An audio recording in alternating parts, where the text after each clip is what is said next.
Thank you everybody for tuning in for another episode of Off the Clock with Mo. Today I had an opportunity to sit here with this young man that's he's been around the family for shit, probably I don't know, like 30 years or more. Mike, yeah, something like that. Yeah, 30 years or more. This is Big Rob. Big Rob, thank you for showing up today, man. Appreciate you for having me, man. We made a couple, schedules to do it, but for some odd reason, life happens. Yeah, life got the life. That's what they call it. Life is life, and I'm like, damn, okay, right. I always, I always said life happens and shit like that. But I'm happy you was able to finally make it, man. Appreciate you showing up, man. Thank you so much. I appreciate for having me. I've been thinking about it. It's been forever as I see too. Yeah, man. Yeah, because you were my sister friend, so I would just see you from time to time. What I'm saying? Around, I wasn't too much around the house like that. That and when you used to go with Latoya Coladoye. Oh, Latanya. Yeah. I was cool with her sister. Yeah, you was cool with her sister. You was the one guy that was cool with all the damn girls and shit. Yeah, there's a lot of people else. Yeah. There's a lot of babies out here cousin me. Shit, as long as they ain't yours. No, they not. I knew I couldn't trust that motherfucker Rob. But I'm gonna go ahead and toast this up to you, man, and I'm gonna do the toast that I always do. Cause I ain't perfect. I don't believe anybody I talk to or deal with is perfect in this world. No. So man, we both be in heaven for 30 minutes before the devil find out.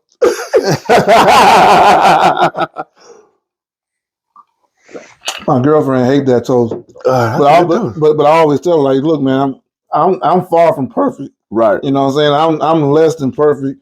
I don't know anybody that's any closer than I am at being perfect. Mm-hmm. So so at the very most, at least give me 30 minutes up there. Yeah. If you give me 30 minutes up there, that's like a lifetime for me. And maybe they'll forget I'm up there. So you know what I'm saying? So you might get the slide through. I could get the slide through. You know what I'm saying? But I tell people all the time, all those kissing ass to go to heaven ain't going either. No, they ain't going. You know what I'm saying? They sit up here and they talk you a good game. They say everything that's right, but everything they saying is totally opposite. And that's why, even when the whole thing with Marvin Sapp came up, mm-hmm. You know what I'm saying? It's the man isn't who you're supposed to be worshiping. Not at all. It's the word. You know what I'm saying? Now the word that he's delivering is what you should be receiving, not receiving him mm-hmm. as being this almighty person. Mm-hmm. You know what I'm saying? Because he's going to fall short just like the rest of us fall short. I remember the old people say he do the same thing. He put his drawers on one leg at a time. Yeah. He eat the same shit we eat. Yeah. He eating pork chops too. People get so caught up in the titles of people. Yeah. But at the end of the day, they still people. Yeah. And if you take the time to actually realize that it's just the person, he do the same thing he do in his private time and all that good stuff. Right. But you get so caught up in that thing and making them holier than thou when they ain't holier than nothing. Right. No, they just been either chosen to spread the word or they made themselves the one to spread the word. Yeah. And I mean, because if you look at anybody, if you ask me, if you look at anybody, you can look at anybody and find whatever dirt you want on this person. Because I mean, shit, we all ain't. Well, none of us are perfect. That's why I say with that toast, man, just let me be in heaven for 30 minutes before the devil find out. I know I done did some fucked up shit. You know what I'm saying? And I'm gonna do some more fucked up shit. Yeah. Before it's all said and done. Because I'm not perfect, but I think the difference is when you're doing it on purpose, mm-hmm. and when you're not doing it on purpose, and you just made the wrong decision. You made a mistake.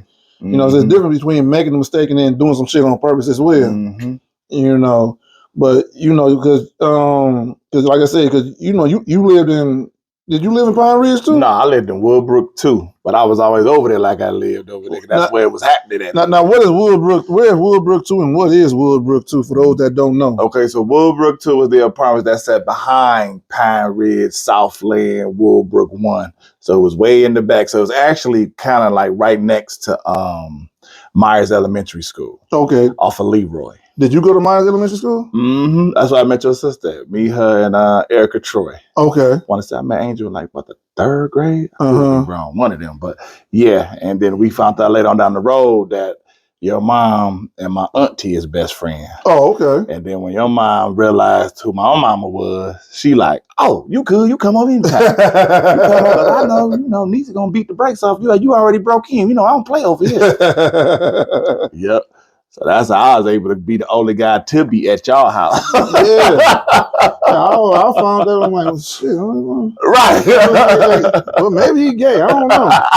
For a minute, a lot of people thought that, but I'm far from that. Far from that. I like it. He got all the girls around him all the time and shit. I'm like, okay, all right. I don't know, for some reason growing up, I was hanging. If you didn't play basketball, I ain't mess with you. And that was because a lot of times, because I'm an only child and I got so much stuff, guys would be jealous of me.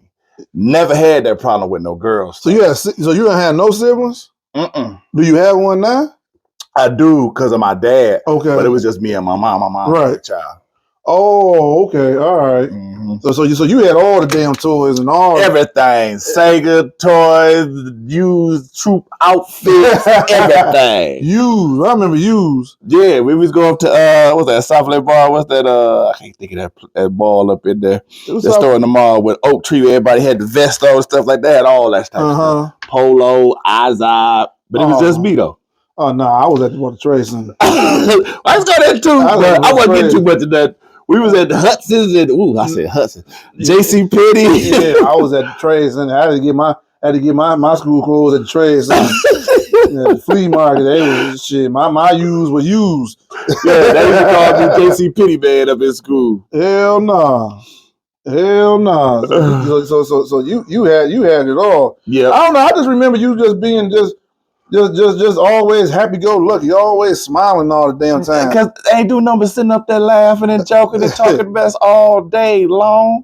That's all we did growing up. I tried my best not to get in trouble. And that's another reason I hung out with girls, because they don't let you get in no trouble. And then, like I said, in the guys in the neighborhood, like I just do my song. I knew I had to go home to. Not to mention Mama Like Yours, mines, and other people in the neighborhood. I ain't have time to be getting in trouble and stuff like that. Right. I didn't get in trouble till I got grown. And if I would have carried the same mindset and been around the same people, I probably would have never got in trouble, period. Right. But when you around certain people and then you grow up because you don't know what to do with your emotions, then you get into things. Yeah, no, I get that. Because it's crazy that, you say that, because my whole this liquor got me hot. My whole growing up, I've been the only male in the household. Yep. I was with my mother, my sister, and before I moved in with my mother, I lived in Inkster. So even though my grandfather was there, my uncle was there, they was never there. So I was raised around my grandmother and my auntie. Oh, okay. And then when I got older, and I got married, it was my wife and 3 daughters. I've always, been the only guy, for the most part, in the house. And even to this day, I mean, I got a lot of male friends, but male friends and female friends is totally different because I'm able to express myself to them, without too much of a judgment versus, you got your guys, you try to tell your guys some personal shit, they're going to look at your side like, what the fuck you telling me for? They either going to judge you or ego go come in. Yeah. That's how I go. And what you said is true. That's why a lot of female friends, because no matter what, everybody's household is not perfect. So you can say certain things without being judged, without feeling less than, without just being free to say what you need to say and get it off your chest. Versus when you talking with somebody else who's the same as you, they gonna look at you like, oh, you old hoe ass nigga. Like, but that ain't what it was about though. Right. You know what I'm saying? You get some of the guys in the neighborhood, he ain't selling no dope, he with us. Like, damn, for real? I could have said that. Right. Nah, come on now. Come on. Yeah. Women first grab your hand and come on. You ain't getting in no trouble because I mean, don't get because that area that we was in, even though you say Taylor and people hear suburbs, that part of Taylor was far from the suburbs. Oh yeah, that was hood in the mud. Yeah. That was BMF stomach grab. I didn't even realize it until I got to watching the show. I'm like, I remember them doing all that stuff, jumping the wall and all that type of stuff. And we thought we was cool, but we was in the hood. We was just the white hood, but we was in the hood. Yeah, I mean, and especially everybody from what was that, like Joy Road, E-Course, and Rudd started moving out there. Mm-hmm. And then when crack came, that was a wrap. Yeah, it was. That's what it went for. Was that Crack Ridge? Yeah, it turned into Crack Ridge. That's what I used to get in trouble for being over there because wasn't supposed to be over there. But I want to be able to interview. That's what all my friends was. Yeah, man, because that was it was, because even when I was coming up, I'm so a few years because I'm 6 years older than Angel. Okay. So I don't know if I'm 6 or 7 years older than you. Yeah, because me and Angel the same man. Oh, okay. Yeah. So I was talking to a friend of mine, earlier, and in that area when dope hit, Pine Ridge, you gotta remember it was two things that hit at the same time. Crack hit and AIDS hit. Oh yeah. The AIDS epidemic hit and the crack epidemic hit all at the same time. Yeah, dude. You know what I'm saying? You had a whole lot of people that looked like us, and then they turned around and was littler than the motherfucker. Yeah. We didn't know if it came from smoking crack or the AIDS, but we didn't even know what the side effects of the AIDS was then. Like they said, you got that shit. Yeah. You know what I'm saying? We didn't know you had to, if you had AIDS, you had to eat off a plastic fork because they didn't know nothing about anything. You couldn't. Didn't nobody want to touch you if you had AIDS. Yeah, you know what I'm saying? Because didn't nobody know anything, but it was crack and it was AIDS, all in one little ass area in Pine. I'm sure it was in other areas of Pine Ridge, but it was definitely magnified even that much more because we was the area that we was in was predominantly black except for the houses around that surrounded, and we didn't know that them people in them houses they ain't have money either. Listen, the whole little spot over there broke. Yeah. But nobody know that because we kids. And that's why I didn't really deal with, I'm going to say, racism until I got grown. Mm-hmm. And I think that's because kind of find out, like I said, we was poor. And when you poor, you really can't look at color like that. Mm-hmm. You just see a person may have a little bit more than you. But like I said, over there where we was at, we was all poor. Then you got the trailer park over there behind too. Yeah. That's even worse. But we thought I thought for a minute people lived in them houses and they was in two families, two parents at home. I'm thinking they over there living it up. Yeah. They got it worse than me. Yeah. I mean, when you look at it now, because at least for myself, you see somebody in the house, oh, they got some money. Yeah. Yeah, they got some. They doing right in life. Yeah, they ain't living on top of one another, not realizing that none of them houses over there had basements. They ain't got no basement. That's all one flat. And the majority was renting. Yeah. And half of what paid they rent. Right. You know what I'm saying? But you can't. But that's not what you see. No. You see house. You see two parents, and then y'all got the life. You come over here where we at. We got one parent, multiple kids in that one household. Yep. Except for yourself, you was the only one, so the house was big as hell to you. Yeah, we talking about me. You know what I'm saying? But you had some people that had like 4 and 5 kids and stuff like that. Like for instance, the Davises, it was a shitload of them. Yeah, they look like half a football team. Yeah, you know what I'm saying? But we didn't know that shit. We was in the same boat with the rest of these people in these houses. They didn't have much of nothing. They just had a mortgage. Yeah, that's about it. Yeah, or they had rent. It was either one of the two. But everybody in them damn projects had rent. Yeah, they had rent. Then after that, the low income came over in there, but that wasn't too steady. And he said, yeah, they was over. But you know what? Though, what I realized, a lot of them people that was over there, they was just as hungry as we were. Because I would see some of them at the little food pantry and stuff like that out there in Taylor, which I used to be shocked because I'm like I said, you got two parents, house, both of them got decent jobs, not knowing that they got some same kind of addiction that we got over there the same way. They just dealing with it in a whole different way. Yeah. And they can't even feed their kids. And the crazy thing is the people that's living in the houses, half of their kids got shoes, holes in their shoes, ain't bought no new clothes in about 2 years, and it was dirty. Yeah. We may have been a little poor, but the clothes stayed clean though. Yeah, you know that's one thing about that's one thing about black folks, boy. You gonna have your school at that time. You gonna have your school clothes. You gonna have your outside clothes. Yeah. You know that you would never see. You would never see no black person wearing their school clothes outside to play in. It wasn't going for that. And our play clothes was the school clothes from the year before. Mm-hmm. You know they done flooded. We had patches. They don't have patches no more, do they? No, I don't even think they sell patches no more. I'm still trying to figure out how flooding is a style. Because we used to blaze people for that. Now they got suits. We see all your ankle meat. That don't make no sense to me. Yeah, I was like, shit. All this time I was in style, I didn't even know. Yeah, I done threw this shit away.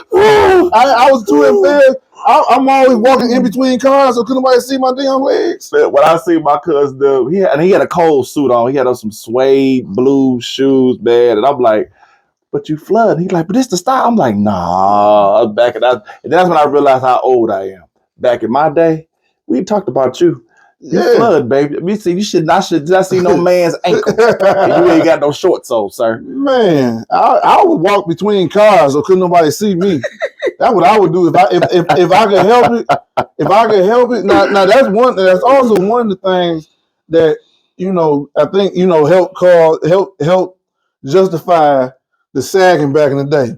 Yeah. Because you had to push your pants a little bit so it wasn't like you was flooding. That little bit of sag your ankle. Yeah, you know what I'm saying? But they don't went overboard with that. They went overboard with the shit. They put all their pants around the ankle. Yeah, I ain't never get that because when you trying to do something, you can't do it because your pants around your ankle. Yeah. And I thought that was the dumbest thing in the world growing up. I couldn't do it no way because somebody was always telling on me. I tried. It never worked out. Somebody in the neighborhood. And that was another thing about that. It was, I know over there in Woodbrook too, over there in Pine Ridge too. It was a community type thing. Yeah. Yeah, man. Cause I remember, cause we had somebody that stayed behind us. You know, my mother was real cool with their mother and shit like that. But boy, one thing about staying in them damn projects, everybody knew when you got an ass whooping.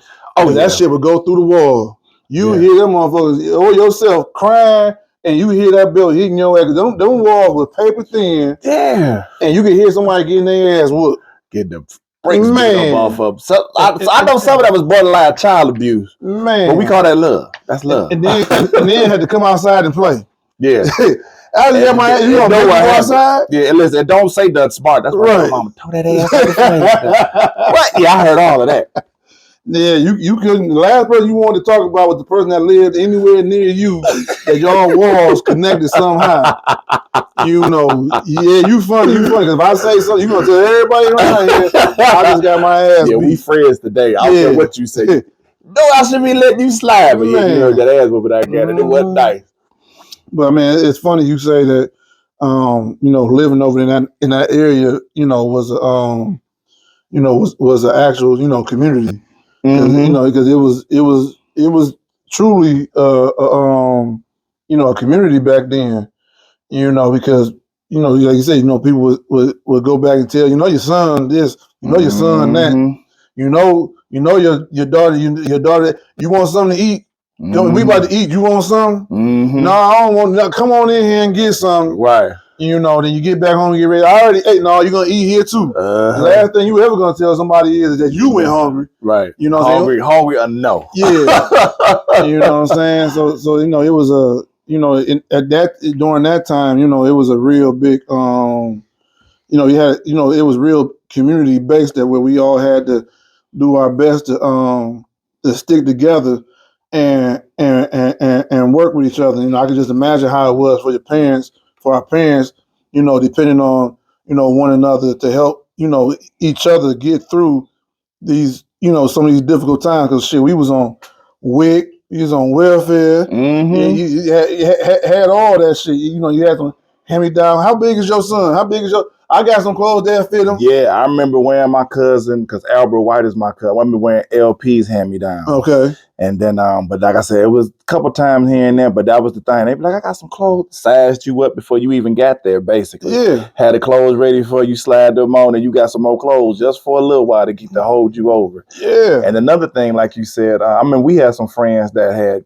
kids at a young age. We made sure that our friends got done with high school. Yeah. And I remember when I was with this one girl, she said she had to drop out. She was one credit short from graduating high school. And I said, your friends was trash. They couldn't nobody pick your homework for you and bring it to you. Yeah. I'm like, that's what we did. Yeah. Me and Angel had like 2 friends that had kids early, and we would bring them their homework, drop it off for, pick it up, do all that kind of stuff to make sure everybody graduated. But it was on that thing of each one teach one. And then with your mom teaching Black excellence, like, you got to do that. It's my civic duty, and I live by that till this day. Oh yeah, man. You know, and I think that's part of the reason why, you know, also I got into the field that I got into, working with people. I'm around people every day, all day. I get tired. Sometimes I get tired of talking. I bet you do. I get tired. I get tired of dealing with everybody else's problems, but it's at the same time it's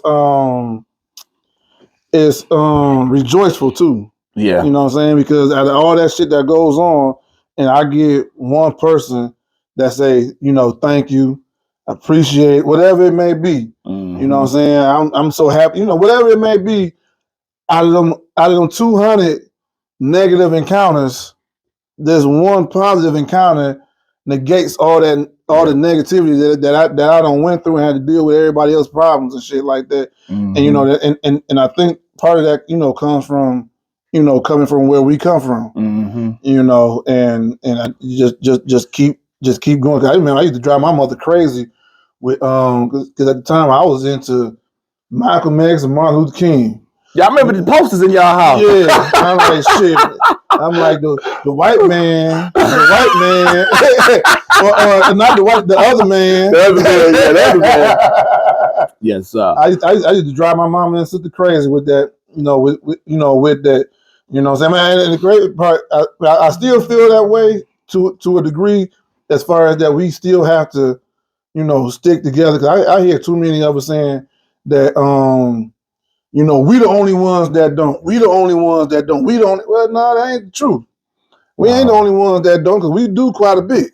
Yeah. Yeah. It's just that those that do don't get the recognition versus the ones that don't. Right. Which is very, very sad, because it's a lot of people out here in these streets, organizations and stuff like that, that's actually putting people together. It's just that they don't get as much attention as they should, which is crazy. But the ones that's doing all this old wild other crazy ass shit, they blow it up all day. But it's better entertaining, and it make a race of people look bad all over anyway, because that's what they label us anyway, when that's nowhere near it, because we the most compassionate people on the earth. Shouldn't be, but we are.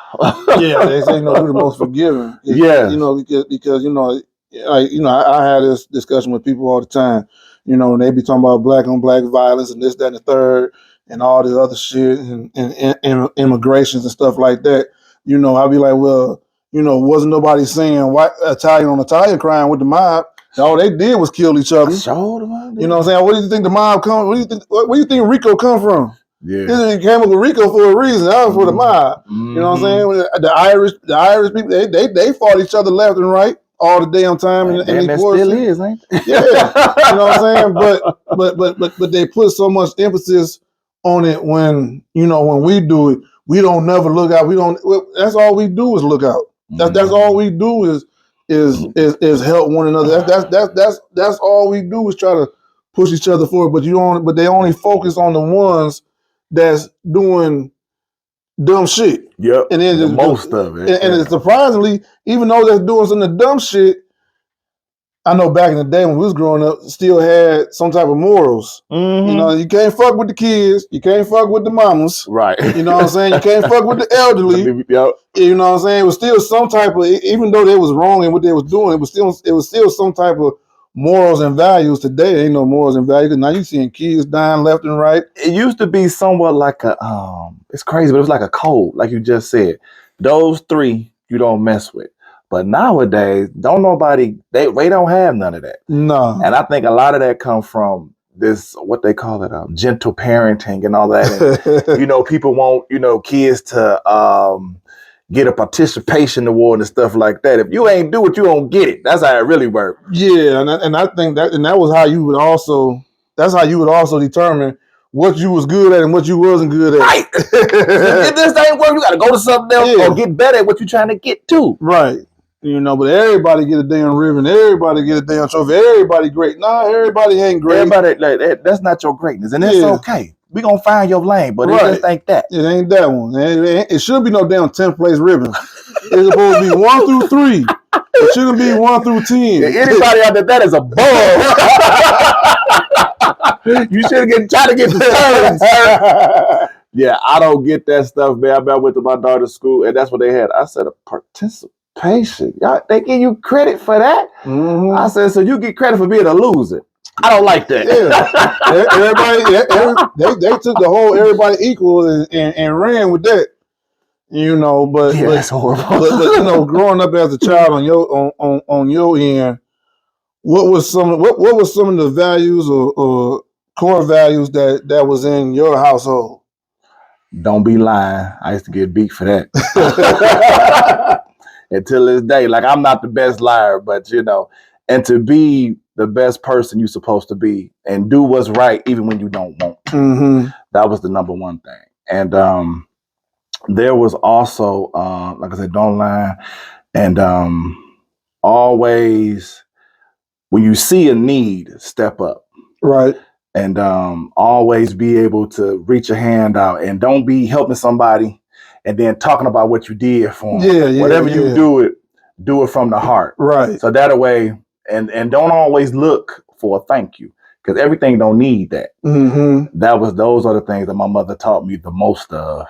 And I read at the beginning, I'm like, why you teach me this? A bunch of bullshit. But now that I'm grown and I got my own kids, those little things help a long way. And like you said, because like you said, you talk to so many people that do so much stuff, and then the one that actually listens, that, like you said, negates everything else. So that's what it really comes down to. The one that listens, and then you see them progress off of something that you mentioned, is like one of the biggest and best things in the world. And I like that part the most, especially nowadays. Yeah. I think it's crazy, because life comes full circle. Mm-hmm. And when I was younger, I couldn't stand no damn beans of any kind. I ain't like no bell pepper of any color.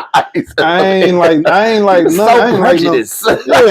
no onions. I ain't like just give me some chicken wings and some this and that. And then when I got older, I guess my mama and my grandparents was on to something. Yeah, that's survival. I like these bell peppers. Yeah. Put some bell peppers in there. To keep you alive. Yeah.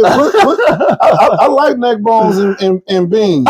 Give me some of them beans. All that food I did. I like broccoli. Now, I ain't like broccoli when I was a kid. I like Brussels sprouts. Now, I ain't like all that shit when I was a kid. But then you come full circle, and you're like, well, damn, that shit was pretty damn good. And then, then when you come to raising your own kids, some of that stuff starts now, making sense. That didn't make sense before, and it's just, it's mind blowing on how life just continues to come back around. Mm-hmm. You know what I'm saying? It's crazy. It's amazing that you even said that, and, of all the things that your mother taught you, what is the one thing that you just hang your hat on to this day? Oh, that's a good one. The one I hang my hat on the most is that, it's basically a Bible scripture that she used to say a lot, but all things work together for those who love Christ Jesus. So even when you think something is really bad, it's a lesson in that. Yeah. Take the time to understand what the lesson is. You may not understand it now, and that's perfectly fine. Right. But all things work together. It don't matter what it is, because it's going to be something that's going to bring you back to that or bring you to that. And that's the number one thing that I hold on to the most. Man, I know the one thing I used to hold on to the most now that I didn't like then was every time before I went outside, my mother used to always tell me, regardless if I was by myself or with company, I hated it most when it was with company. When I would get ready to go outside, and my mother said, no drugs, no women, and no liquor. I'm like, why you got to say this shit in front of my friends? Tell me the same thing. I'm like, why you got to say this shit in front of my friends? And don't bring no babies back. Yeah. I'm like, God, I'm like, damn. Why you gotta say this now? Every day, don't bring no babies here, no drugs, no liquor, and call to check in. Call to check in, and at the end of that, at the end of that, it was I love you. Yep. You know what I'm saying? So I ain't take the first part with my kids, but every time I talk to my kids, from the time they was babies to even now, if I get off the phone with them or we leave each other's presence, I love you. Yeah. You know what I'm saying? I love you. I ain't about to tell you.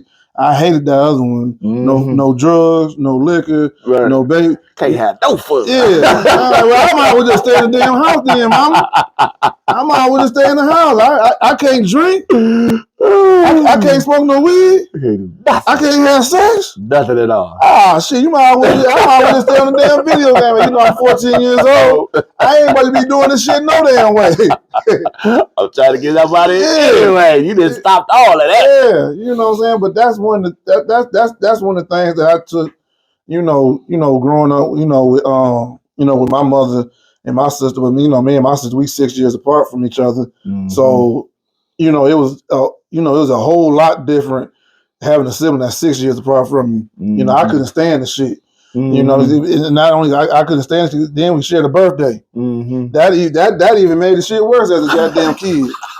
I went 6 years of a birthday by my goddamn self. And then as I turned 7, everybody at the damn hospital waiting for you to get here. And I had cupcakes at school for my birthday. When I got home, everybody was at the hospital. I had a bike that I got for my birthday. And all I did was roll this bike up and down the damn sidewalk by myself, trying to jump little bumps and shit like that because everybody was at the hospital. Oh man, I ain't did some shit here. It's okay. You went from being the star to the co-star. It's okay. You went from being the star to the co-star. To the co-star. Yeah. I guess. I guess. I ain't get all the presents was split up in half. Got birthday. I had a Pac-Man. See, this is fascinating for me because I know nothing about this at all. You never knew? I know nothing about this at all, sir. It's always been just me. Man, I do got a brother, but like I said, that's my dad, and he didn't live with me, so that's a whole different thing. So but it's me and my mama, just me. Yeah, you had it made. You had it made. I ain't mind having a sister. But when we the exact same birthday, yeah, that was different. Oh, they got the same birthday? Yeah.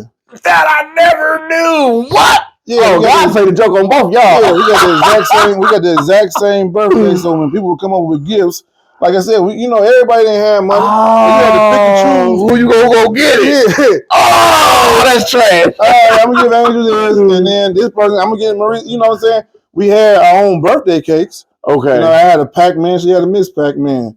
You know what I'm saying? I had Mario. She had the princess. We had our own birthday cakes and stuff like that. But as far as, I ain't never get all the gifts to myself. No, because you shared a whole day with somebody. Yeah, you know what I'm saying? But, all in all, I wouldn't have had it no other way now that I got older. Right. You know what I'm saying? I wouldn't have it no other way. So you basically is a twin without being a twin per se. Yeah, you get to share that day with somebody, and that's dope. That's really dope. 6 years apart. 6 years apart on the same day. Yeah, wow. And because we lived in Taylor, and my mother lived in Pine Ridge from 70 something to this day, and my mother having roots in Inkster, were you born in Inkster as well, or where I was actually born in Westland. It's a haunted. They got a haunted house now over there off of Michigan Avenue at Henry Ruff. I can't think of the name of that place. Something Eloise. That's it. Yeah, I was born there. You was born in Eloise. Mm-hmm. Oh, okay. In '81. And yeah, I was born over there. I didn't know. I didn't find that out until I actually looked at my birth certificate. And I'm like, what is that place? They like, that's a little haunted house spot. Now I'm like, what? I didn't even know, but I didn't know it was a hospital and a psych place at the same time back in the day. And I'm like, I might have been on the other side. I don't know. Everybody know my mama in Inkster though, because her family is really, really big. And then my grandfather was known for, her father was known for fixing everybody's washing machines in Inkster at that time. So, and then then over there, like they were as a community like that. Like everybody looked out for each other. Like I just went to like I said, a cousin of mine got murdered in the back of that U-Haul, and I went to his viewing, and I forgot that not only did I know him because he's my cousin, but I know his other cousins too, from being around them, not realizing that we all intermingled and twined up like that. Yeah, it's crazy how small the world really, really is. Where certain things and certain people and stuff like that. You know, they say we all one person away from knowing everybody. Yeah, because like I said, I meet your sister, find out your mother and my auntie is best friends. Yeah. So like I said, it's always something that somebody you find out you connected to. And I like finding out them little gems like that. Right. My mother had passed and we had the funeral and stuff. It was crazy to see all the people that she had touched. Because my mother was known for a couple things. Cussing you out. She don't do that. But then on top of that, with cussing you out, like, come on, get a sandwich to come get you something to eat. Yeah. She gonna feed you too. And if you really, really need it, she'll bless you with a couple dollars. She gonna talk trash about giving it to you. But she'll give it to you. But then as soon as you be like, here, niece, I'm gonna pay you back, you know what, you keep that. Right. You just talked all of this. I was just making sure you was gonna pay me. That's all. My brother was known for that. But it was crazy to see all the people that she touched, because I thought it was just me, which I've seen these people all around and stuff like that. And like I said, for a minute, I thought my mother was mean as hell. But I realized that the because she had to be like that. Like right now, when certain things come up, I don't panic. I already know what to do because I've been in the trenches before. My mother, the other thing was the time you spent crying, you could have been figuring that out. Right. So when they say that can't no woman raise no man, I don't truly believe that. I don't, because my mother was a gangster with her. I mean, I believe that there's an exception to every rule. Yeah, you know what I'm saying. But at the same time, I also understand and be like, I also understand that even as a man, if I got my own, I got girls. It's just some things that I just can't do as a woman. That a woman can do, and I understand. And I believe that it's some things it's some things that a woman can't do that's gonna bring this young man into full manhood, because you're constantly gonna be trying to figure out, is this what men do? Is this what not men do? Should I be all in my feelings or should I not be in my feelings? You know what I'm saying? I mean, don't get me wrong, women can bring a man up. You can bring a young man up to be the best person possible, but I also still believe that you still need that man to give you that manly guidance, as long as they're an actual man. Just because you're 40 years old don't make you a man. So don't. You know what I'm saying? But as far as being able to, hey, you gotta learn how to do this, we gotta learn how to do that. You can't every bad situation is not the worst. You know what I'm saying? You have to figure, come up with ways to figure it out. Teach you how to shave. Teach you how to teach you how to treat this woman. Yeah. You know what I'm saying? Regardless of how much you want to yell and fuss and cuss, hey, you just gonna have to suck it up. Yeah, what you said about that, because I got 4 daughters, and man, having daughters versus having sons is a huge difference. I ain't never had a son. Okay, praise it. Oh, Jesus. My girls, I noticed that with them, it's all about your tone. Yeah. And how you get them to respond to you on certain things. And I know in the beginning, I was with the hooping and hollering, but that's what I was taught. Yeah. But then when I got mom, I'm like, I can't do it like that because I'm not getting the right response from you. And another thing I learned is that just because you went through that as a kid, your kids ain't trying to go through that. You are you, and they are them. Yeah. I mean, cause my mother used to give it to us, and we'll wake up. How come the dishes ain't washed? And wake you up and go wash the dishes. We used to get it, And then I got my girls, and when I would raise my voice and do shit like that, they just shut down. Yeah. Right. Wait, what? Do you hear me talking to you? It'll make you more, man. Yeah.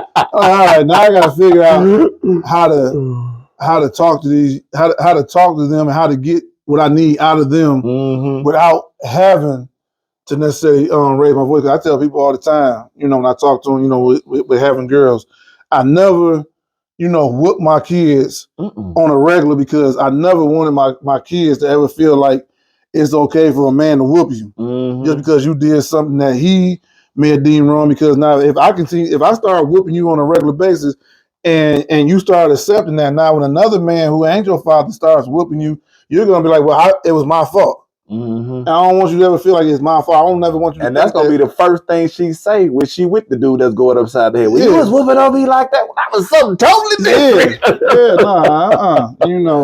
And when you was in, and how old were you when you finally moved out of Taylor? You talking about like for good? Yeah. Or the first time period? For good. For good. When we moved out of there, I was 16. Okay. But I was still going to Taylor schools though. And we had moved to Westland over there off of what's that, like Middle Belt. We stayed on Middle Belt in Richards. Okay. Stayed over there, and then I take that back. We ended up moving back to Taylor, but I stayed in Pickwick. Oh, okay. So now I was on the other side where the money was at. That's what I thought Pickwick was. I thought Pickwick straight was trash. It wasn't that. I had a couple friends that lived over there. I thought I had some rich friends. I'm like, shit. We thought that too, because it had a pool. It's not still the same. I used to in the basement. I used to work at that pool. Yeah, I used to work at that pool years and years. I think I was like 21, I think it was. I used to work over there. I couldn't do that shit no more. And then, of all the things in Taylor, when you was over in Woolbrook or whatnot, what was like the best and the worst experience you dealt with over there? As far as with people or just in general? Just in general? Yeah. To be honest with you, as a kid, I ain't really got no worst in Taylor. What about as an adult? As an adult, yeah, that's a whole different ballgame. Because you was getting held accountable for both things, because you are. And then being black over there, that's when all that came into play. Especially over there in Pickwick, because we would get picked on just because we was in the area. But we live over there. Yeah. They didn't treat us like that, though. And especially if it's a group of black guys together, we got to be doing something. And somebody being called the police or something like that. But we ain't doing nothing but sitting up and talking just like me and you. Yeah. Now, we a little loud, but you can just say, hey, knock it down. Or we would move. We was them kind of kids. But ain't like we was sitting up there cussing them back out, going back in an adult. Right. But I will say you will get that if you came off disrespectful, though. Right. But you got to give somebody a reason. Yeah, as a kid, though, I didn't have too many problems. But as an adult, yeah, that's when it changed up. And I realized that Taylor is it's a melting pot. But when you're a black man, it's a pit. And it seemed like once you get your first set of trouble, it's like a snowball effect. And then it just keep coming and coming and coming. But then, like, it take a certain kind of mindset to get off of the get on the trouble wagon, I would call it per se. But it could be done, because I done did it. Like I said, Taylor been good and bad at the same time. Yeah. They sent me to prison too. They sent you to prison? Yeah, sent me to prison. How Taylor send you to prison? Well, I was campaigning and got elected because I was doing something I had to be doing. I worked hard to go. But they say, I caught a case. It did not fall out the sky for you to catch. You worked for that, player. But so basically what I ended up doing is I was going through something with a baby mama, and we broke up, and I was on some simp stuff. And I go to talk. She got a boyfriend. He walked up on me with a tire iron, and I tried my best to do what's right. And it's crazy because in the midst of me talking to him, my mother calls me. She's like, where you at? I'm like, I'm over here about to go talk to him. She's like, look, get from over there right now. Click. I ain't trying to hear nothing you talking about right now, lady. But anyway, I got into a fight that started outside and went in the house. And then we fought in the house and we came out. But because I didn't get permission to come in, that's a home invasion. Nobody ever taught me that part of the game. So if you don't get permission to enter somebody else's house, that's home invasion, first degree. And they never said, get out the house? We couldn't do that. We was fighting. But I left, though. Now, in the midst of this fight, did you win? Yeah, I was. Oh, okay, all right, Yeah, all right. I took a couple lumps. I was looking like Martin when he fought Patrick Hearn. I was swole, but yeah, I won that one. Like Tommy Sugar called and told me you to get hit, man. Yeah, I took some licks. And then when Tommy showed up, like Tommy, you have always been the hit man. Yeah, I won the fight, but I was lumped up. So she pressed charges on you, or did he press charges on you? He pressed charges on me, her boyfriend at the time. And it blew my mind because when we was going through our little baby mama drama stuff, his biggest thing is that he was from the east side. So he supposed to be an east side killer. Yeah. I'm just a little dude. But he was over getting the brakes beat up off of him over there. And he the one that told. When I went to prison, I thought that you get to the discovery pack and all of that. Yeah. All of this time, because like I said, I worked hard to go there. It ain't fall out the sky. I was a terror over there for a little bit. It was not her. That blew my mind. She never called, never said nothing. She was down with that. She did not tell. She was not telling. He wrote a whole goddamn paragraph. Wow. Wrote a whole statement. It's supposed to be deep east side killer, telling everything. And then on top of that, to antagonize me, because I did 4 years. And while I'm in prison, once a year, he would write me with no return address. So I would get a letter that'd be like, Merry Christmas, Robert Big Dummy Curry. And I'll read like, your kids doing good, this, that, the other, but you would never see them again. And just do stuff like that. I used to be like, I would keep the letters and send them like, he messing with me and I'm the one locked up. What kind of whole shit is this? Yeah. Yeah. Then on top of that, so I did my 4 years. So let me ask you this. Now, you went to Taylor jail first? Yeah. So I went to the Taylor precinct first. And then it got bonded over to Frank Murphy. So you went to the county? Mm-hmm. Now, what was the county like when you first walked into the county? I went to this is Wayne County. Yeah, the old side is like life. Like the movie Life. Shut your mouth and your ass, boy.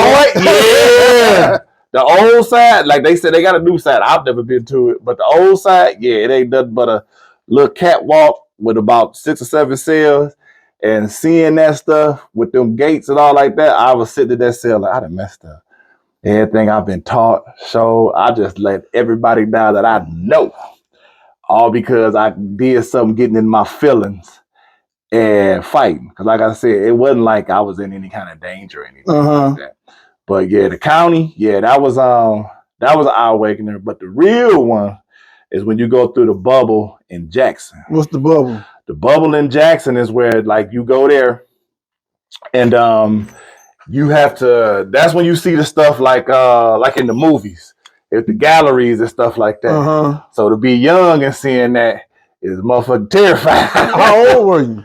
I was 21. Okay. Yeah. No, 22. I was 22. And seeing all of that, and like when you get there, you got to be quiet like a church mouse. And that's when I used to be hearing that I'm not supposed to be here. And then they used to have this guy, they called him Spider-Man, this CO, he would climb it to make sure you ain't talking and all that kind of stuff. And it like that right there though, and they'd hit that door. Boy, I was over there crying. But I was, you know how you get a whooping and you crying silent? I was doing what it is about 4, 5 days straight. So at that time, was Jackson still like a regular prison, or was that just either a prison to send you somewhere else, or for you to be there and then it's both. They do that till it's that. Like I said, they call it the bubble because you go there, and then I think you sit there for like a week or 2, and then after that you go. That's when they send you to where you're gonna be going to because you got to get classified and all that stuff. So when I left Jackson, they sent me to St. Louis. My silly ass thinking they sending me to St. Louis, Missouri. I'm like, cool, I got fam. Let's go. Go to the show me state. They like, no, play St. Louis. St. Louis, Michigan. Where is that? They like, see your head? Yeah, you're going to be in the middle, mid-Michigan. I'm like, oh, nah. So I get there, and it wasn't what I thought it was. So, like I said, my crime wasn't nothing horrible. So I was at a level 1. So that's just imagine a very bad summer camp. That's where I was at. Uh-huh. And I sat there for 4 years. Now, when you first got there, did anybody put any food on your bed, and did you eat it? Nah.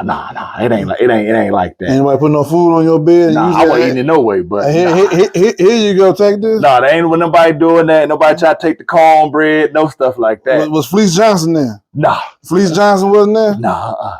And how much time did you end up doing? I did on that one. I did 3.5 years in prison on that one. I only been to prison once. So what was one of the worst things you seen in there, and then also what was one positive thing you took from being in prison? The worst thing I seen? Ooh, there's a lot of that. The worst thing I seen is I saw a dude get stabbed over some cosmetics, but it was on some gambling type stuff. And that was crazy because in the street, like that would be nothing.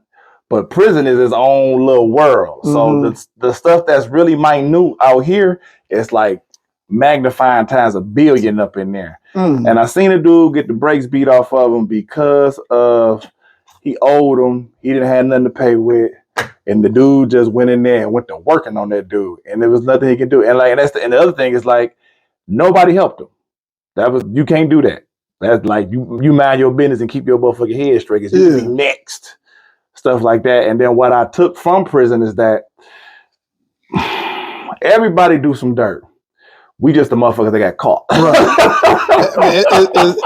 It's funny you say that, man, because I used to work at a juvenile prison. Mm-hmm. And I used to talk, we always have to talk to the kids. And I used to always say that, man, the only difference between you and me is that you got caught and I just didn't. Mm-hmm. You know what I'm saying? At any given time, I could have been a juvenile sitting where you were sitting at, but fortunately enough, I didn't get caught. I can go to prison tomorrow over something stupid. You know, I could have went yesterday. I just didn't get caught yesterday. Everybody, every day is, whether you know it or don't know it, directly or indirectly, is one action away from getting locked up. Yeah. That's just how it is. And we don't even realize the laws that we break on a daily basis. Right. That could potentially send you somewhere.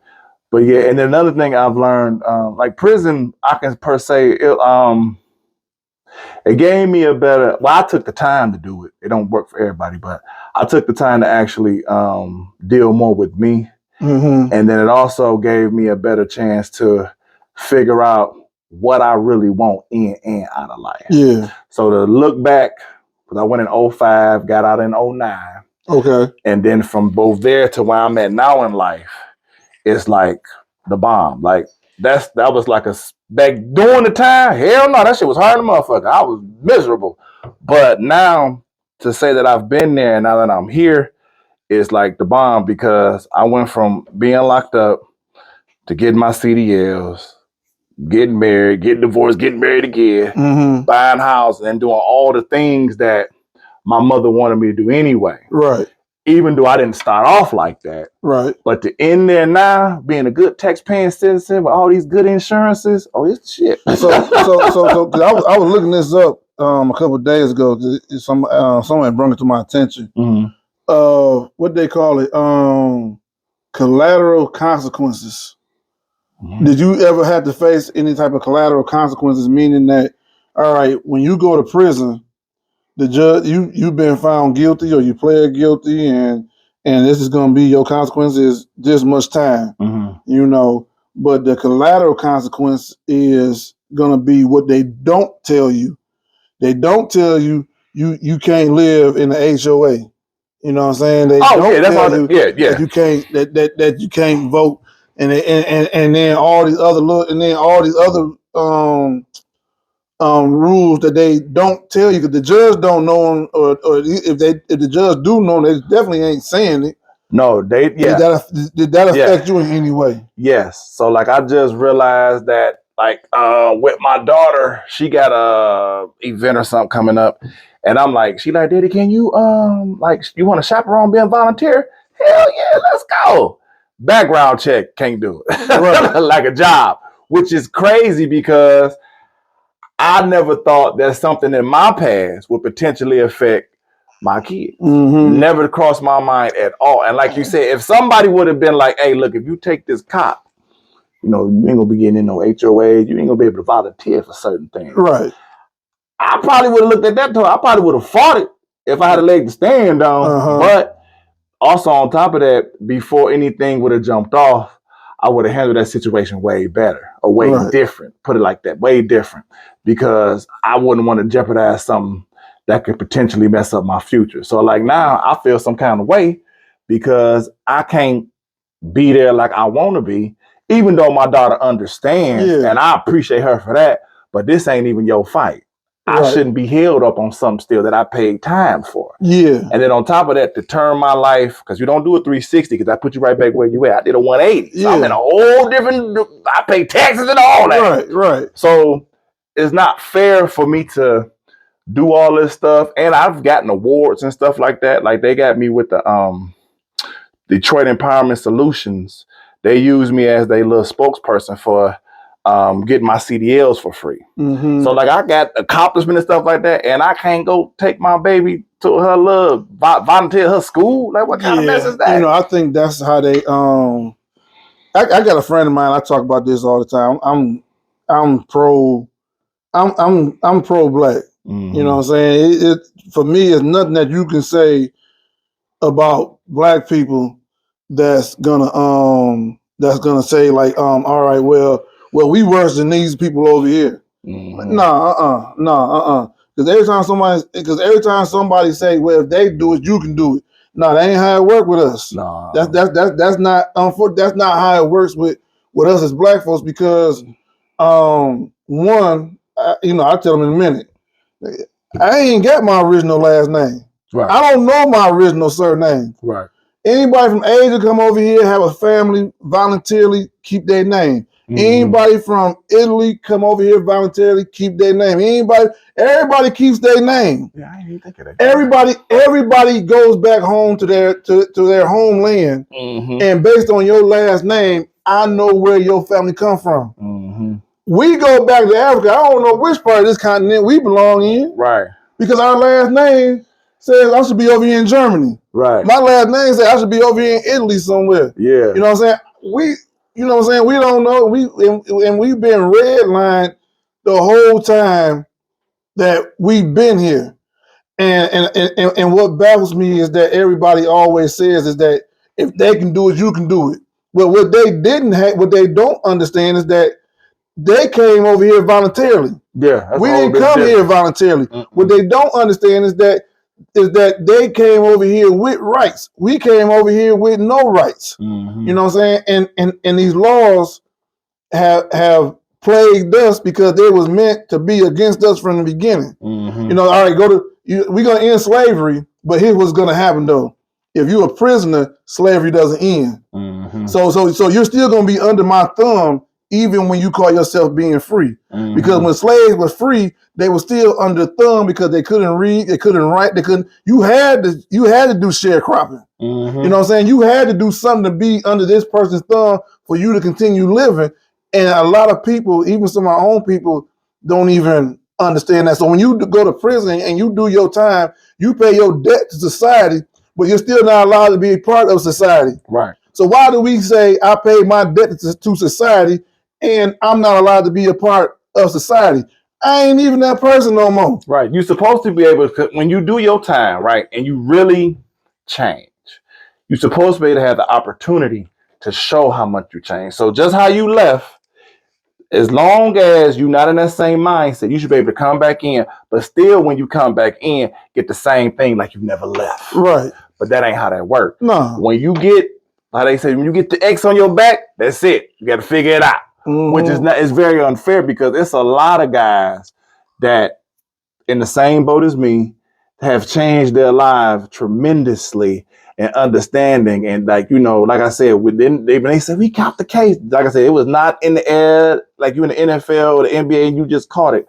We worked hard to get there. But in the midst of that, like I said, you understand that the mindset you was in then was a trap. But then you work your way out of that and you understand that you need to be out here involved in your community, making it better for you and your family. But then it's like, it's always something to stop and block that. Like right now, I got a homeboy. Like I can get my hazmat and stuff like that, but he can't. Mm-hmm. He did if they say I paid my debt to society, he paid way more than I did. Right. But since his crime is different than mine, he can't get what I got. And he been driving longer than me, which is a bunch of bullshit. But at the end of the day, as long as you're not about to be doing no terrorist type stuff, and you put your time in, let the man do what he need to do to make it better. Because he already showed that he's improved. So let him keep going with that. But that's not how it works at all. You either gonna figure it out or do something else. When you should be able to do what you want to do, long as you play the game within the rules. Yeah, and I think that plays a role in the recidivism rate. Why the recidivism rate? Because you know what? I sat out here, I put my applications in, and I had to say that I'm a felon, and everybody told me, no thank you, no thank you, no thank you, no thank you. So as a person that's out here trying to survive, what am I supposed to do then? You know, I may not, you know what I'm saying, because I may not get that lucky break, or I may not have the knowledge to say, you know what, I'm gonna go drive a truck. I'm gonna go do something, you know what I'm saying? Because even if I say I want to go drive a truck, my crime may be trafficking. And I can't drive now because my crime is trafficking. They scared I'm gonna bring somebody across these state lines and traffic drugs or people. How they set you up, and that's true what you just said. What they do is when you in prison, they tell you about the re-entry program. They make it sound like white Jesus is coming and help you. When you get out, ain't none of that stuff there. All of the government funding and help, it don't exist. Or depending on the time you get out, the funding has run out. Like when I got out, the funding has ran out. So I'm like, I was counting on this. So then I got to do, I know I ain't trying to go back to no jail. So I do what people do. I got me a little EBT card, start selling stamps. That got me through, donating plasma. And then I got out in June. I didn't get no job till December. Yeah. I was going there for our applications heavy. The only thing that made me keep going, my favorite movie is Rocky, where Apollo was shaded Rocky to fight Mr. T or whatever. Yeah. And he said, we'll do it again. He said, there is no tomorrow. That kept me going. Yeah, like I said, from June to December, I just went. I just needed somebody to say yes. But a lot of guys don't have that kind of determination to go through that, because when you get out in your first mind, because you've been locked up for so long, you want to hit the ground running. Now realize it's a process. Yeah. And by the time you figure that part out, though, you might damn near be homeless and hungry. Yeah. You know, man, it's just, you know, it's because, you know, the penitentiary, I pay attention to words a lot. Mm-hmm. The penitentiary, and I also look up a lot of shit too. I also do a lot of research on things too. So when I'm talking about something, I know what I'm talking about, right, and I'm not just guessing. Mm-hmm. You know, the penitentiary itself, the word penitentiary itself actually means to repent. That's why it's called penitentiary. Never knew that. Okay. It's the repent. Okay. You know what I'm saying? Because at one time, religion ran the country. Mm-hmm. So in prisons, you would have a Catholic, what they call them, fathers. Mm-hmm. You would have a Catholic father go to each cell, and you would repent to this Catholic father as he would go to each and every cell. And that's why they call it penitentiary repent. Okay, I repented, I'm rehabilitated, but how can I be rehabilitated, and how can I repent, you know, whatever sins that I've done, and you still holding something I did 15 years ago above my head. You can't do that. It's almost like if I give you a gift today, and I give you a gift and say, hey Rob, man, I love you, man, I appreciate everything you did for me. Here go a gift. I give you this gift, and then I'm like, you know, I mean, I know I gave you this gift. Let me have this gift back. You know what I'm saying? I know it was a gift, but now you gotta go to work and get your own shit now. But you can't get your own shit because they hold the shit over your head, and you not that person. Now if I do something else again, all right, well, hey, that's another strike on you. That's another strike. Hey, you only get so many second chances because we live in a country that was built on second chances, but they never give us those second chances. Nah. Like they give everybody else a second chance. Right. I mean, you look at Donald Trump. This motherfucker started a damn riot in Capitol Hill on the Capitol. These motherfuckers ran up in the Capitol. Anybody else do that, they'll be under the jail. Man. And then get to run again and win and all of that. Oh my Lord! If that was full of black people trying to storm trying to storm the Capitol, first of all, they ain't gonna make it. No, they ain't gonna make it. They gonna get shot in the back. Man, they gonna get shot. All man, the shit ain't gonna happen. And the minute the shit happened, then they're gonna tell you, "I told you all about them." Yeah, we knew they was gonna do that. Yeah, that's how they are. Now, had Obama been in office and said, "Hey, we're about to take the Capitol over. I'm coming with you," everybody would have said, "This is the reason why we ain't want no black president.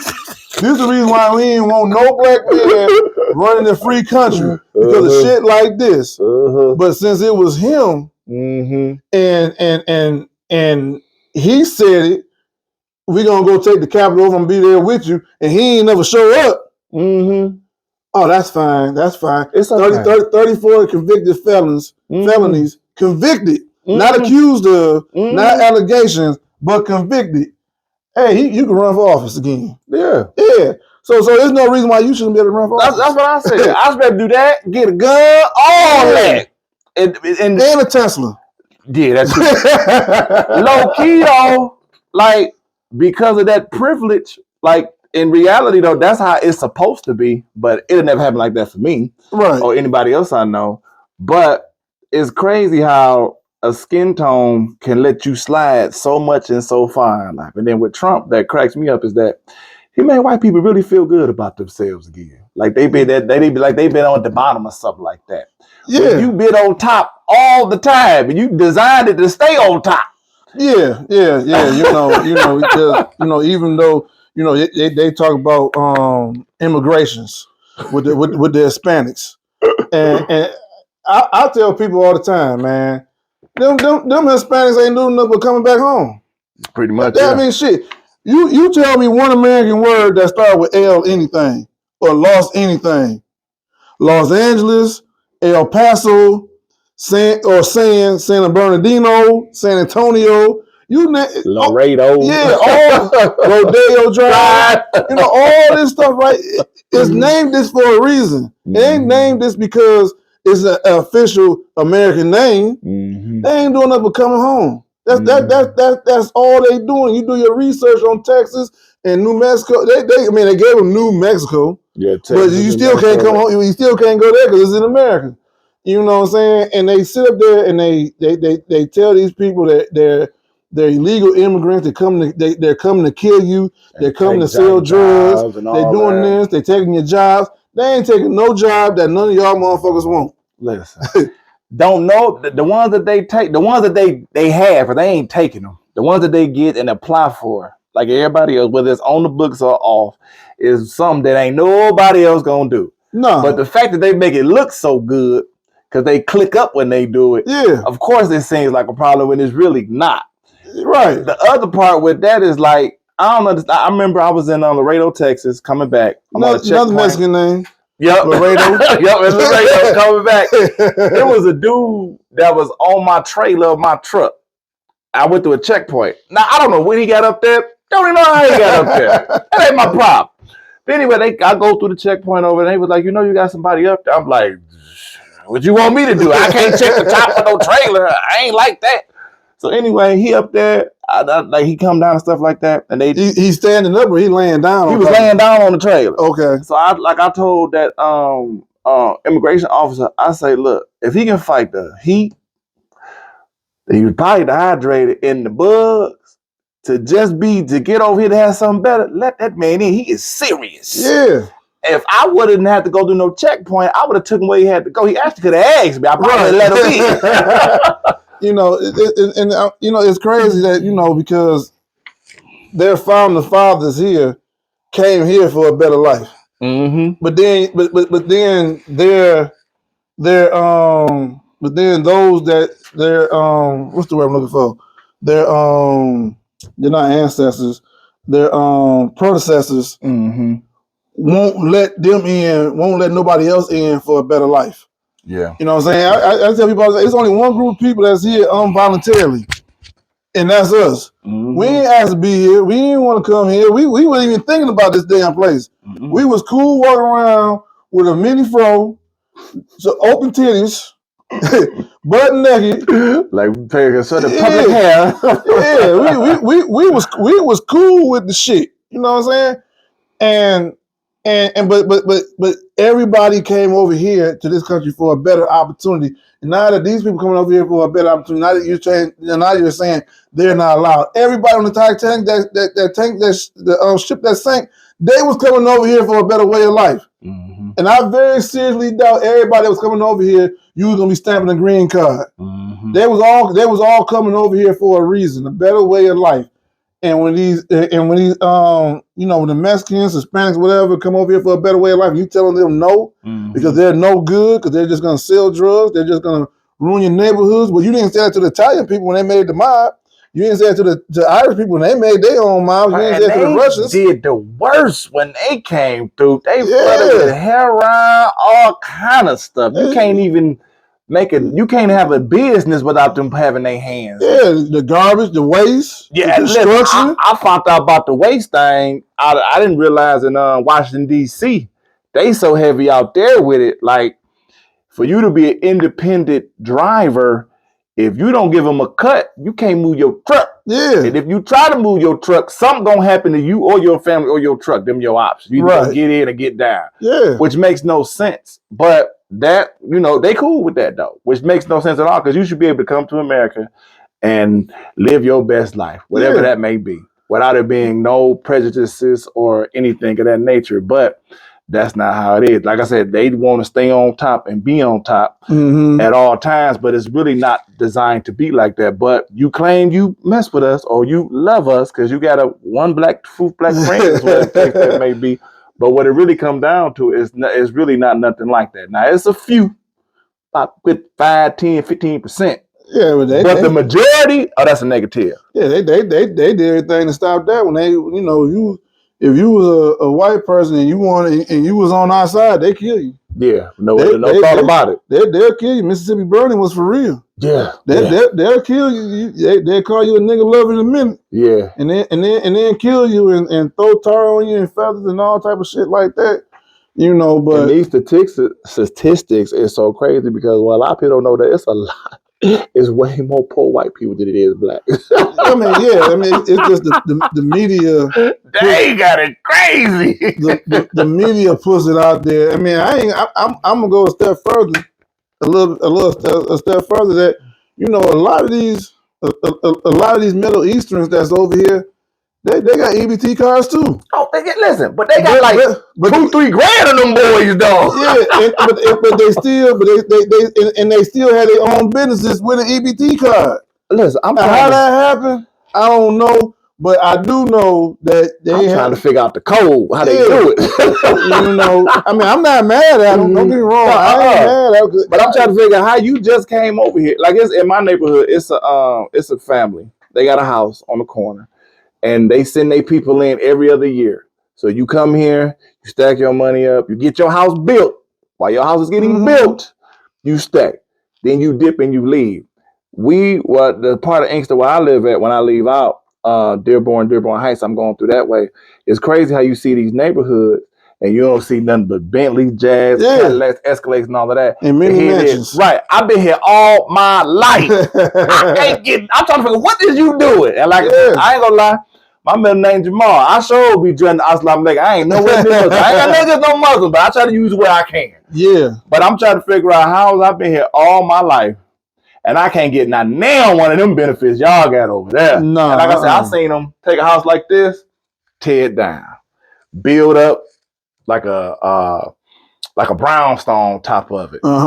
But like I said, how was they getting all of these resources and they ain't been here that long? On top of that, it's like one person teach the game and everybody follows suit. I'm not mad at them because they're keeping it all in the family. Yeah, they take care of each other. They take care, they take care of the family. They take care of the community. They do all that stuff like that. But then turn right around and tell black folks, You need to do that too. Well, shit, I can't do it if you ain't gonna allow me to do it. Right. I don't have. I got too many. It's too much. It's too much red tape for us to get through. You know what it needs. I gotta get a bank loan. So now I gotta come up with a business proposal, and the bank gotta be happy with this shit. And because of my name, it's proof out there. Because of my name, when you see that name come across your desk, and if you think it sounds like it's a black name, it's already an automatic denial if it's borrowing money or even if it's getting a job. Yeah, it's an older guy who I talked to. He said, you ever wonder why when you fill out applications, they ask for the race? I'm like, nah, it ain't never crossed my mind. He was like, think of it. What do they need to know your race for if you apply for credit or anything? What does that should play no factor. It should be, can you afford it or not? Right. So after doing that, what you just said, that was right there. They see, you know, I'm Robert Curry. That sounds like a good American White Day. But if they see the Charlotte Williams, denied. Yeah. You know, it's crazy, man. And not to get too far off the topic. Well, we're probably gonna get all the way off the topic though. But you know, right, and to go back on something else, because you know, you said something like you know how your mother touched you and some of the things that you do, in spite of, not in spite of your mother, but because of your mother, you still continue doing it. And then we talked earlier that your mother passed away. You know, and what are you doing to keep her, going, to keep her words, to keep her meanings going with you? Several things. One, helping out when I see a need, and then also trying to be the voice of reasoning when I don't want to. Those things right there, and being more family oriented, which I've always been, but like now it's more because of with my daughters and my cousins and stuff like that, and being more of an open ear instead of always thinking I got the answer, because I do got a little bit of a thing where I think I can fix everybody's life because I didn't fix mine. But I realized that my journey is not your journey. It's just the whole thing of you can get there, and and my mom it's so many things, but to keep her going the most is the main thing is helping when I see a need. Because my mother was really big on that. No matter how many times you messed up or whatever the case may be, she said some people just need one person to be in that corner. Yeah. Now it depends on how much you're gonna be in that corner, but you can still be there, whether it's directly or indirectly. I remember she had a friend, this was like back in the 80s or whatever. She had a friend, one of her best friends, she smoked crack. And my mother we would go look for her from time to time, get her, bring her home, give her clothes and all that stuff. And then cause she on them drugs still, like how you got this money. My mother would purposely leave the money out. She thinks she's stealing, but this is really for you anyway. I was like, Mom, why you doing that? She was like, look, it's a little cat and mouse game. She thinks she feel like she got to do that. She doing one of these right. And it's been waiting on you anyway. And I used to be like, why is you helping this lady? And evidently she don't want it. She said, at the end of the day, people are people and humans are human. And I ain't nothing but one step away. That could be me one day. Yeah. And I would want somebody to give me the same kind of grace that I'm giving. Right. Or if I can't get it, it might be an opportunity for you to get it. Because a lot of people help on you on your parents' name or who they know from you alone. And that's another thing. To try your best to keep a good reputation because it goes a long way. Yeah, it does. I believe, my mother used to tell me a long time ago when I was growing up, you don't embarrass me, I won't embarrass you. We gonna call it Eve. Yeah, don't go out here embarrassing me, and I ain't gonna go out here embarrassing you. Meaning that I'm not gonna get hooked on drugs. I ain't gonna be out here hoeing, and everybody, you ain't gotta worry about your friends. I saw your mama. You know what I'm saying? I heard that. And the same thing return. Don't go out here embarrassing me. I ain't got. I saw your son, right? Your son, right? And that was one of the things that always stuck with me, even with even with my own kids. Hey, don't go out here embarrassing me. Yeah. And I won't go out here embarrassing you. I won't holler at your friend mama. I'm embarrassed. I got all girls. I talked to your girl mama. I talked to your friend mama. Why you embarrassing me? But you know, that's wonderful, man. That's great because I believe that we all gotta, you know, I believe that we're all here for a purpose, and sometimes you just never know what that purpose is. Yeah, and sometimes somebody else will see that purpose, and then they'll take that from you and continue keeping that part of you alive. You know what I'm saying? I think that's extremely important. You know what I'm saying? Because even though I'm not here with you physically, and that's the real meaning of I'm here with you spiritually or whatever. Because even though I'm not here with you physically, you're still doing what it is that I taught you to do. You know, and with that, you're keeping me alive.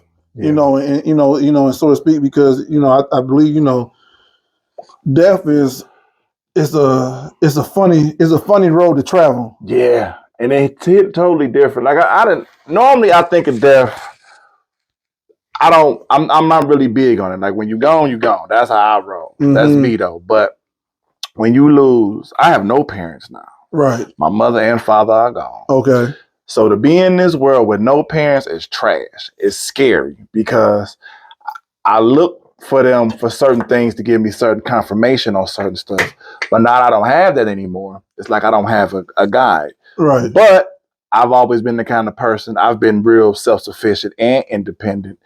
But not to have the little things is what really mean the most. Because like I said, my mama used to say some crazy things to me. Lord, she did. But even though she said it, if you flip the perspective on it, it was always some truth in it. Yeah. The delivery may not have been the way you wanted, but the message was the truth at all times. So, like I said, to be in this world now without that, and without like I said, my mother and father being with no parents, like that is scary. But like I said, my family and the ones I do mess with on a regular basis, and my friends that I do have in my life, like they keep telling me, like you straight, you good. But it don't feel like that. Because like I said, my father passed, like I was sad for a little bit. My mother, that's my best friend. Yeah. And to not have her, like I said, it hurt. But I know that I'm doing the things that she would want me to do. Yeah. And she wouldn't want me to be sad and stuff like that. So I have sadness and loneliness, but then I just got to keep moving forward. Right. But another thing I learned though, which a lot of people don't talk about, mental health. Praise God. It's a beautiful thing. It's so good. When you think about it the right way, it will get you through. Sometimes it's either go to church or you talk to somebody. Yes. But we as black people, you ain't gonna be up in there telling all your business. Tell your business. It will save your life. Whether it's talking to a therapist, whether it's talking to a close friend, do that. I was having a bad day. And I had to call Angel. I said, "You busy?" She said, "No, I'm busy." I said, I'm having a moment, cuz talk to her, and then got me through. But I know that, sometimes, especially when it comes to mental health, just like a car and a house, you need a tune-up. Yeah. So you got to go over there and check it out for a little bit. Right. So like I said, doing that part has been very, very important too, though. And then it's still kind of fresh. It's different when it's something that's old. How long has it been? It's ain't been no year. So I want to say it's been about 8 months now. Okay. And like I said, when she passed, it was quick. Because she was doing what old black people do, keeping it to herself, suffering in silence. And by the time I found out, it was like too late. And then I can fix it. I can do it myself and all of that. And 9 times out of 10, she used to do that. But this was one of them instances where it couldn't. So to watch your hero drop down like that is really, really, really hard. And if it wasn't for my close friends, family, and cousins, and my cousins ain't just my cousins, them my siblings. Yeah. I don't know how I would have made it through that part, because that was hard. That was really, really, really, really hard to see your mama in the casket. And like I said, when I went to the casket at the funeral, like I got that buck, because I wasn't like to see that. And when they closed it, that's it. You ain't gonna never see her no more, never hear no voice. But praise God that I got pictures, videos, the things she said, and my memories. It's just now trying to figure out how to cope with the loss. Yeah. And that's the hard part. So like I said, I done did the cousins, I done did the friends, time to go to the trained professionals. You know, and it's okay to do. And like I said, a lot of people are stuck on the stigma of it. And then another thing is that with that mental health stuff is sometimes, just like when you're looking for somebody to work on your house, work on your car, you might have to go through a couple people. Yeah. You might do a couple things because everybody don't fit it and everybody don't understand your situation. I remember the first time I was doing some mental health stuff, had a little white girl, you had to get rid of her because she don't understand nothing about me. I had a white guy, he was pretty cool, but I don't know him like that. Then I get with this lady named Armonique. And like she checked every box, and then to top it all off, when she give her life experiences, oh, so you know what you know me, okay? I can roll with that. I can talk to you. I don't feel comfortable telling you all my business, but I'm gonna do it. So that's another thing I would say. But just because a person is not Black don't mean they can't understand. I've had some really good ones, but they be more hood dog. Cause I had one lady. She was cold blooded. She'd been in the streets and everything. She sold ass, flipped cars, all kind of stuff, delivered packs and all kind of stuff. Out of all my therapy, she was the coldest one though. Look at her window, nothing. I cock like a pistol, roll back. She do everything, but the number one thing is that she wasn't off of wasn't all books. She had a lot of life experiences, and the thing that I liked about that with the physical, with the therapy and stuff is when they call you out on your mess. Cause they like, she like, you lying like a motherfucker. Ain't nobody do nothing like that. I'm like, wait, yeah, I am lying. You know, my I still got both my parents, but my when my grandmother passed away, she was more like a mother to me than a grandmother to me. You know, and you know, she used to have this personality where she'll just say the first thing come to her damn head, and she'll let you know how she feel, and she would talk shit. She would talk shit, and I don't know, maybe I guess I kept that part going because it would be sometimes when we would come by, and she ain't seen us in a while, she would answer the door and be like, "Do I know you?" And because we ain't seen her in 2 weeks, 3 weeks. Do I know you? I had a grandson look just like you. Do I know you? Yeah, do I know you? And then you know she would talk shit, you know, all the time. But I knew where the shit talking was coming from. Cause I mean, one time I stayed with her. And I was sick one time, and her basement was set up like a 1-bedroom apartment. Where you had the bath, it just didn't have a shower. You had the bathroom, the living room area, had a kitchen, had a sink and a refrigerator and stuff back there. And I was just in the basement, and I was just out. I couldn't make it. And after about the third day, I came upstairs, you know, because she used to watch Court TV and Jerry Springer. It was Court TV and Jerry Springer, and she would sit in the room, and she had and she would do her mail too. She had a knife, and she would open up her mail, check her mail, and I come in the room. She had a little rocking chair. I come in the room, sit in a little rocking chair next to her, watch TV, and she like, "Oh, what graces me with your presence?" Oh, well, damn, Granny, I was sick for like 2 or 3 days. I had the flu. I didn't want to give it to you. You know, what graces me with your presence? And it was all BS and, you know, jokes and stuff like that. And from that, you know, that's what I took from her about life. You know what I'm saying? It's okay to laugh at life. It's okay to bullshit, you know, in life. Everything ain't got to be so damn serious in life. You know, at the same time, shit, I do like to see you. Right. You know what I'm saying? I ain't got to tell you. I mean, she wouldn't say I miss you, but but her way of saying I miss you is, do I know you? You know what I'm saying? And that's what I would take from it all the time. You know, and people that affect your life in such a way have a I don't even want to say it's a funny way, but it's a unique way. That's what it is. To stay in your life even when they not here no more. Mm-hmm. You know what I'm saying? And a lot of times you don't even realize it. It's almost like driving down the street and you see a Ford car on the side of the road, right? Mm-hmm. And you say, "Yep, that's what that Ford stands for. Found on the road dead." Yep. But what you didn't realize was you done had 10,000 Ford vehicles pass you up during this travel. And it's the same thing with life. When they say things that don't make no damn sense to you at the time, and then when they not here with us no more, shit. Yeah, it's been a lot of sayings like that have come out the blue. Cause she used to be telling me when I used to get like down, you heard about the wrong thing. And now that'll pop up. Certain songs. Like to this day, my mother, like I said, she loved Keith Sweat. That Make It Last Forever. I hate that song to this day. They tried to make it last forever. But it was crazy because I was listening to the radio. Like I said, that song ain't nowhere near my rotation on Apple Music. But it'll pop on. So I'm like, okay, Ma, I hear you. Like that. And then like certain, it's like you said, certain things, certain sayings, they come back into your remembrance. And like those things are there like little nuggets. And then on top of that, certain stuff that never really affect you really do. Like they'll tell you something else. So if it wasn't for your mother, I would have never knew who Stevie Wonder was. Oh, wow. I went through them CDs and found tip and discovered life, basically. CDs or records?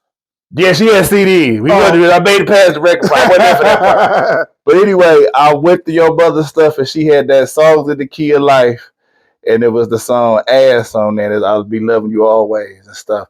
And I discovered that song there at y'all house playing on the CDs and stuff. And then like I just heard that song the other day. And normally I done heard that song a million times. But now it hit totally different because I'm listening to the lyrics way more nowadays. Right. But yeah, it's crazy how people have unique ways of showing how much they care, how much they love you. And at the time, you be like, man, you mean as hell. But not mean, just different. Yeah. It's all about your perspective, how you saying, like I said, but you want to appreciate those things until they're gone. Right. But it makes sense why they was like that because they had to be, because something got to stick out in your mind to make you remember. Yeah.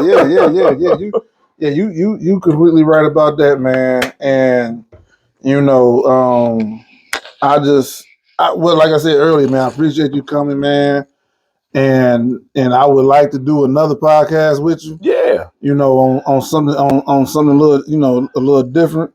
You know what I'm saying? And set it up and I'll be back. I ain't have a problem with it. Yeah, man. I'm gonna shoot a couple of ideas to you and see what it is, or even if you want to shoot me a couple of ideas of it's something that you want to talk about. Okay. You know what I'm saying? I don't mind, you know, doing that. Even if you want to go into a little bit more depth on truck driving. Yeah. Because to tell you the truth, we can continue doing this. The shit gonna be 3, 4, 5 hours long. Yeah, you know what I'm saying? Because I believe we might be damn near at the 1.5 hour mark. I'm not sure. So. Yeah. But I think, you know, I believe that this was real constructive.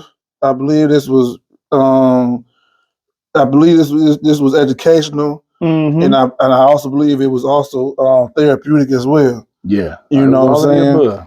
And I just appreciate you coming on, man. I want you to come back again. I'll be back. And if you, as long as you say you're gonna come back, I'm gonna get you back on here again. Yeah, man. I'll be back. I'm gonna shoot that text to you. I got the number. That's why I asked for it. Yeah, man. If you got an idea, man, shit, just you can shoot me the idea tomorrow. Okay. I don't care. Shoot me the idea tomorrow. I'm almost when it comes to doing this here, well, I ain't nowhere near him, but I like to think that I'm almost like Tupac. I can sit here all damn day and do podcast. I know, because you 2 in and then yeah, I got one more to do today. You got another one to do? Yeah, I got another one to do. Why you do it like that? Yeah, I try to do them like that. You know what I'm saying?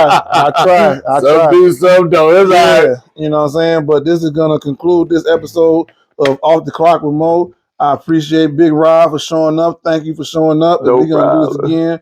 So please comment, like, and subscribe. And like I said, we're gonna do this again. Thank you, Big Rob. Be back. Thank you, Big Rob, for showing up. Appreciate you. Oh, ain't no problem. So much. No problem.